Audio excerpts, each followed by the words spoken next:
Have you noticed how many films, fictions, TV series today are advertised in posters and trailers as based on a true story?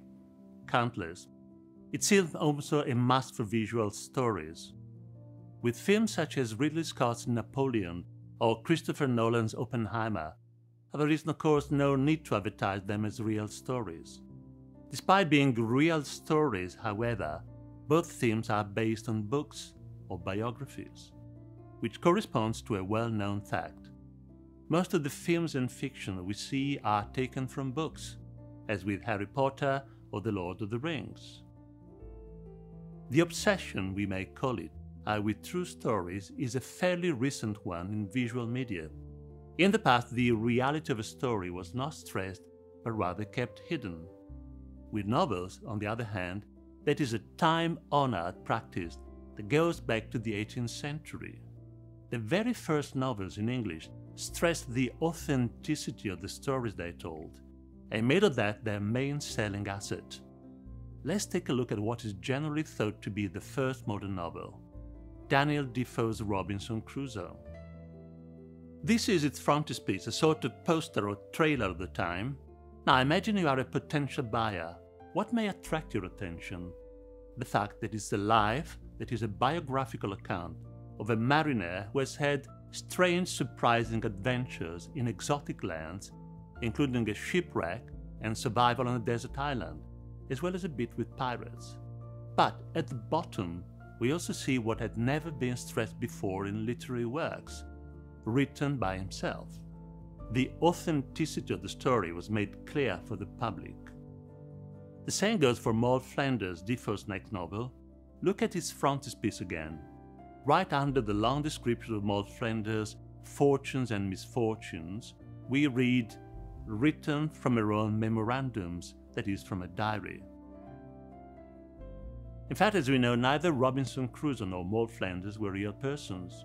So written by himself, or written from her own memorandums, was Defoe's clever way of catering for the public's hunger for stories that were both new and true, or presented as such.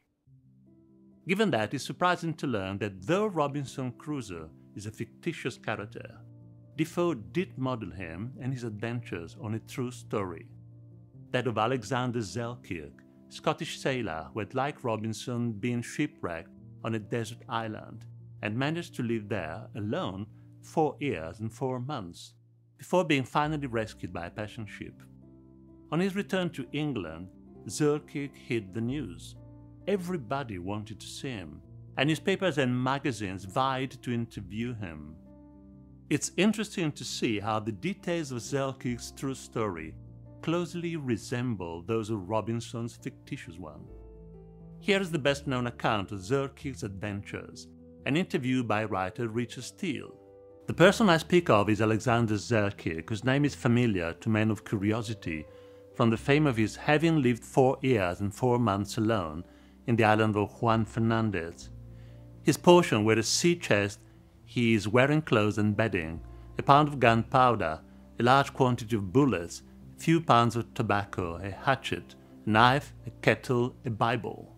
He grew dejected, languid, and melancholy, scarce able to refrain from doing himself violence, till by degrees, by the force of reason, and the frequent reading of the scriptures, he grew thoroughly reconciled to his condition. Now, let us stop and think about what we've just seen. The stress laid by Defoe on his novel being a true story had 2 important consequences for the novel as a literary genre. Number 1. If the story was new and based on a single person's life, that obviously meant that it had never been told before. James Joyce was one of the first to point out the revolution brought about by Defoe's narratives. James Joyce in 1912 said that Defoe was the first English author to write without imitating or adapting foreign works, to create without literary models. Number 2. If the story was based on a single person's life, and thus supposed to be real, then it must be realistically told. Defoe was a writer of genius, but the fact that stories like those of Robinson or Maud Flanders were realistically told also answered the principles of the philosophy of empiricism, as put forward in the previous centuries by Hobbes,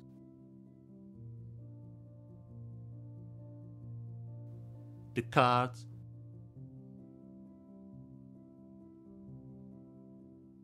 and Berkeley.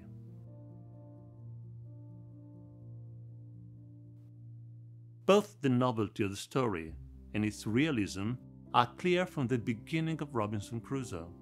For the first time in major literature, a story begins with an I, that is, with a single individual, unashamedly presenting himself to the world. What a difference from the beginnings of the great stories of classical literature, from the Iliad.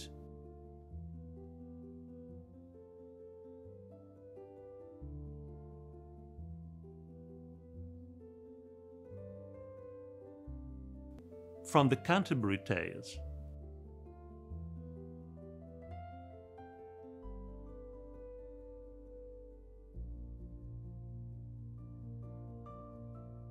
A new era had begun. Stories would never be written in a classical way anymore, whether as books or, when the time came, films or TV fictions.